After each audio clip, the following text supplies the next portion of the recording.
মশলাপাতি রান্না তো অনেক খেলেন, এইভাবে ইলিশ মাছের সাথে বেগুন দিয়ে পাতলা ঝোল রান্না করুন। কোনো রকম মশলা ছাড়া রান্না ইলিশ মাছের আসল স্বাদটা অনুভব করুন। এই যে ইলিশ মাছটা সাইজে একটু বড় আছে, ওর জন্য আমি পেটিটা আলাদা বার করে নিয়েছি। মাছের পিসে প্রথমে এই লবণ হলুদ মাখিয়ে নেব।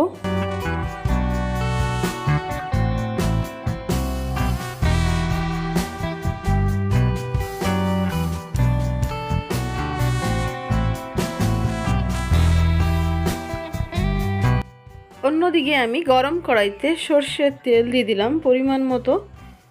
খুন্তির সাহায্যে চতুর্দিকে তেলটা ছড়িয়ে দিচ্ছি। তারপরে আমি মাছগুলো হালকা একটু ভেজে নেব।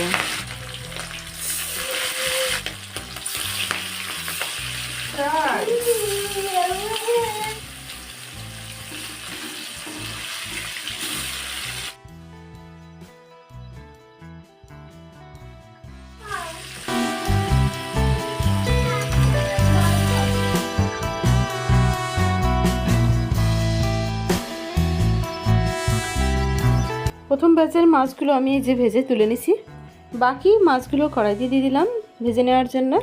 অন্যদিকে আমি মিক্সারের মধ্যে দিয়ে দিচ্ছি কটা কাঁচা লঙ্কা, আর দিয়ে দেবো 1 টেবিল চামচ গোটা জিরে, 2 টেবিল চামচ মতন জল দিয়ে দিচ্ছি।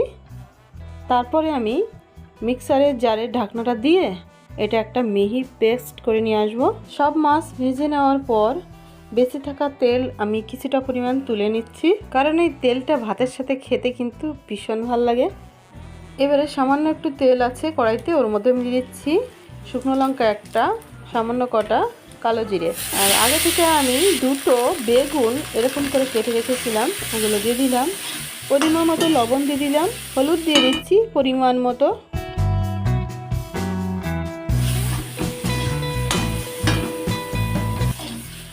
সামান্য একটু দিয়ে দিচ্ছি কাশ্মীরি লঙ্কার গুঁড়ি।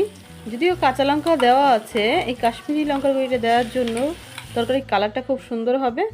আর যে কাঁচা লঙ্কা জিরে যে পেস্টটা করেছিলাম, নেড়ে চেড়ে আরও কিছুক্ষণ কষিয়ে নেব।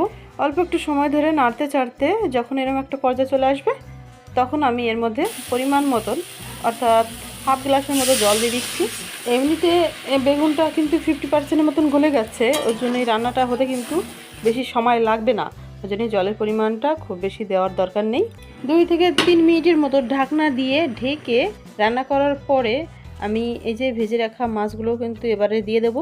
মাছগুলো দেওয়ার পরে আরও 2-3 মিনিটের মতো রান্না করে নেব। এইভাবে বেগুন ইলিশ রান্না করলে খেতেও যেমন সুস্বাদু, আর রান্না করাও কিন্তু কোনো রকম ঝামেলা নেই।